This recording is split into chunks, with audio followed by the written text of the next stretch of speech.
iyo sayniska ee loo soo gaabiyo carro edeg. waxaad kala socon kartaa dhammaan social mediaha sida uu leeyahay gaar ahaan youtube-ka, facebooka, twitterka iyo instagram-ka.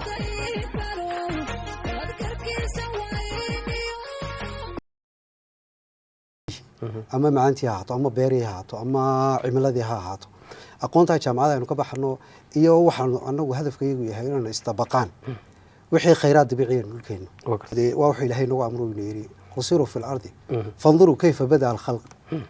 uma allahu yunshiu nashata alaakhira waxa weeyaan in inagu cilmi baadhis aynu samaynaa waxa weeyaan qof walba ama aqoonyahana dee waajib ay ku tahay sidaan dhulka u abuurmay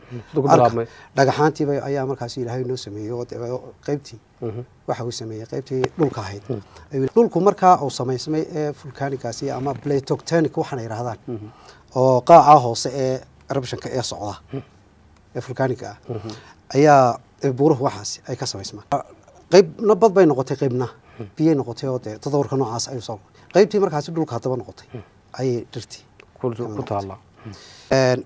dhirtii haddaba ugu horreysay waqtigaasi jirtay way baabeen iyagu oo may jirin baa waxa la oran karaa bini aadamku oo dee makhluuq ka horreeyay baa jira waljaanna khalaqnaahu min qablu min naarin samuum iyo dinosauro iyo waxyaalo kale ayaa jiray